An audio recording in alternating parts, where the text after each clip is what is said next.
July 5న ఆషాఢ అమావాస్య. ఈ ఒక్క పని చేస్తే చాలు రాజయోగం వరిస్తుంది. శ్రీమాత్రే నమః. అందరికీ నమస్కారం. హిందూ మతంలో అమావాస్యకు ఎంతో ప్రాముఖ్యత ఉంది. అమావాస్య తిథి విష్ణుమూర్తికి అంకితం చేస్తారు. ఈ రోజున విష్ణుమూర్తిని పూజిస్తారు. హిందూ మత విశ్వాసాల ప్రకారం ఆషాఢ అమావాస్య చాలా ముఖ్యమైన తిథి. ఈ సంవత్సరం జూలై 5వ తేదీన ఆషాఢ అమావాస్య వస్తుంది. ఆషాఢ అమావాస్య రోజున ఎట్టి పరిస్థితుల్లోనూ ఆలస్యంగా నిద్ర లేవకూడదు. అలా చేస్తే ఇంట్లో దరిద్ర దేవత తిష్ట వేసుకొని కూర్చుంటుంది. ఆషాఢ అమావాస్య నాడు పాటించవలసిన అనేక నియమాలు ఉన్నాయి. ఈ అమావాస్య రోజున మనం చేసే పనులలో తగిన జాగ్రత్తలు తీసుకుంటే మన ఇంట్లో ఉన్న దరిద్ర దేవతను ఇంటి నుంచి తరిమేసి లక్ష్మీదేవిని ఆహ్వానించవచ్చు. అమావాస్య రోజున ఖచ్చితంగా తలస్నానం చేయాలి. ఈ రోజున తలస్నానం చేయకపోతే దరిద్రం వెంటాడుతుంది. అందుకే అమావాస్య రోజున తలస్నానం ఖచ్చితంగా చేయాలి. ఈ రోజున తలకు నూనె అస్సలు రాసుకోకూడదు. ఈ అమావాస్య రోజున మీ పూజ గదిలో లక్ష్మీదేవి ఫోటో ముందు ఒక తమలపాకు ఉంచి దాని మీద మట్టి ప్రమిద పెట్టి 5 ఒత్తులతో దీపారాధన చేయాలి. అలా ఆ దీపాన్ని లక్ష్మీదేవి పటం ముందు ఎవరు వెలిగిస్తారో అలాంటి వారికి అష్టదరిద్రాలు పోయి అష్టైశ్వర్యాలు లభిస్తాయి. పౌరాణిక గ్రంథాల ప్రకారం ఈ అమావాస్య నాడు పూజలు మరియు ఉపవాసం చేయడం వల్ల పాపాలు నశిస్తాయి. ఈశాన్య మూలాన భగవంతుని స్థలంగా భావిస్తారు. కాబట్టి మీ ఇంటి ఈశాన్య మూలంలో ఆవు నెయ్యితో దీపాన్ని వెలిగించండి. అమావాస్య రోజున ఈశాన్య దిక్కులో దీపం వెలిగిస్తే లక్ష్మీదేవి మీ ఇంట్లోకి అడుగు పెడుతుంది. ఈ అమావాస్య రోజున మీ ఇంట్లో చీమలు కనిపిస్తే కొంచెం పంచదారను చీమలకు ఆహారంగా వేయండి. ఇలా చేయడం వలన మీ పూర్వీకులు ఆశీర్వాదాలను పొందవచ్చు. వారి ఆశీస్సులతో మన కోరిన కోరికలు నెరవేరుతాయి. ఈ రోజులలో చాలామంది తమ కాళ్లకు నల్లదారాన్ని కట్టుకుంటూ ఉంటారు. అయితే మరి ముఖ్యంగా అమావాస్య రోజున ఇంట్లో ఉన్న ప్రతి ఒక్కరూ తమ కాళ్లకు నల్లదారం కట్టుకుంటే చాలా మంచిది. కాళ్లకు నల్లదారం కట్టుకోవడం వల్ల మీపై నరదృష్టి తగలదు. అలాగే ఆర్థిక కష్టాలు ఉండవు. ఆడవాళ్ళు అయితే తమ ఎడమ కాలికి నల్లదారాన్ని కట్టుకోవాలి. అదే మగవాళ్ళు అయితే తమ కుడికాలకు దారాన్ని కట్టుకోవాలి. మత విశ్వాసాల ప్రకారం అమావాస్య రోజున ప్రతి ఒక్కరూ తమ ఇంట్లోనే భోజనం తినాలి. బయట కానీ వేరొకరి ఇంట్లో కానీ భోజనం చేయకూడదు. మీరు చాలా కాలంగా డబ్బు సమస్యతో బాధపడుతుంటే ఈ అమావాస్య రోజున గాయత్రి మంత్రాన్ని జపించండి. ఇలా చేస్తే మీకున్న డబ్బు సమస్యలన్నీ పరిష్కారం అవుతాయి. అమావాస్య రోజున రాత్రి నిద్రపోయే ముందు 11 లవంగాలను ఒక గిన్నెలో వేసి లవంగాలపైన నెయ్యి వేసి కాల్చండి. లవంగాల నుండి వచ్చే పొగ మీ ఇంట్లో వ్యాపిస్తే మీ ఇంట్లో ఉన్న వ్యతిరేక శక్తులు తొలగిపోతాయి.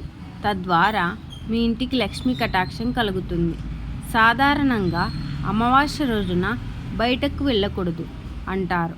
అలా వెళ్తే చెడు శక్తులు ఆవహిస్తాయని చాలామంది నమ్మకం.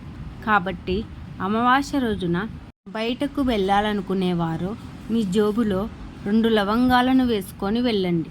ఇలా చేస్తే ఏ దుష్టశక్తులు మీ దగ్గరికి రావు. అమావాస్య అంటే లక్ష్మీదేవికి అత్యంత ప్రీతిపాత్రమైనది. అమావాస్య రోజున సాయంత్రం సమయంలో ఒక రాగి చెంబులో నీళ్లు పోసి దాన్ని మీ ఇంటి గుమ్మం ముందు పెట్టండి. ఇలా చేస్తే మీ ఇంట్లో ఉన్న దరిద్ర దేవత బయటికి వెళ్ళిపోయి మీ ఇంట్లోకి దేవతలు అడుగు పెడతారు. అలాగే అమావాస్య రోజున మీ బీరువా తలుపులను శుభ్రంగా తుడిచి బీరువా మీద గంధముతో స్వస్తిక్ గుర్తును వేసి మీ బీరువాలో ఒక చిన్న లక్ష్మీదేవి ఫోటోను పెట్టి ఇలా చేస్తే మీ బీరువాలో లక్ష్మీదేవి నివసిస్తుంది. తద్వారా మీరు ధనవంతులయ్యే అవకాశం ఉంది. లక్ష్మీదేవికి ఎరుపు వస్త్రం అంటే చాలా ఇష్టమైనది. కాబట్టి అమావాస్య రోజున మీ బీరువాలో ఒక ఎరుపు వస్త్రాన్ని పెట్టండి. ఇలా చేయడం వల్ల మీ ఇంటి ఆదాయం బాగా పెరుగుతుంది. ఈ రోజున తెలిసి తెలియక ఎవ్వరితోనో అబద్ధం చెప్పకూడదు. ఈ రోజున ఎవరికైనా మీరు అబద్ధం చెప్తే మీ జీవితంలో ఏలినాటి శని వెంటాడుతుంది. మన హిందూ మతంలో నదులను అత్యంత పవిత్రమైనవిగా పరిగణిస్తారు. ఆషాఢ అమావాస్య రోజున నదులలో ఉన్న గంగాజలం అమృతంగా మారుతుందని నమ్మకం. కాబట్టి ఈ అమావాస్య రోజున గంగా నదిలో పవిత్ర స్నానం చేస్తే ముక్కోటి దేవతల ఆశీర్వాదం లభిస్తుంది. గంగాజలం కూడా అందుబాటులో లేనివారు స్నానం చేసేటప్పుడు గంగా, గోదావరి, కావేరి ఇలా పుణ్య నదుల పేర్లను తలుచుకుంటూ స్నానం చేసినా సరిపోతుంది.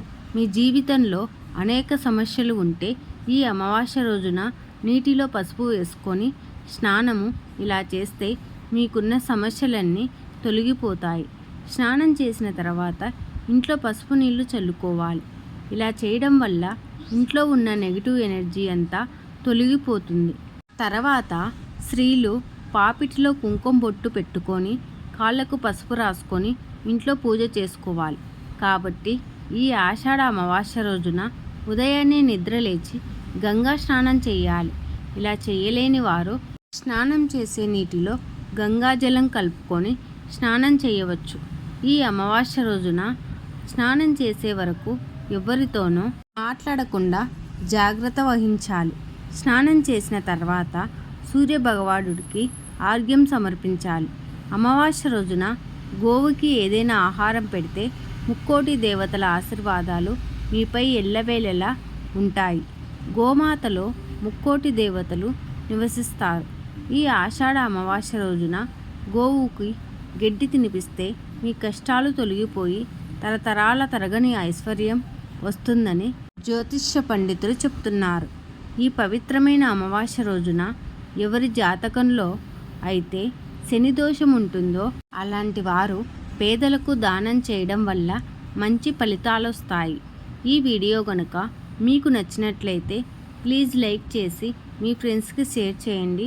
అలాగే మా కొత్త వీడియోస్ మీకు వెంటనే చేరాలంటే మా ఛానల్ని సబ్స్క్రైబ్ చేసుకోండి. పక్కనే ఉన్నటువంటి బెల్ ఐకాన్ని ప్రెస్ చేయండి. Thank you for watching.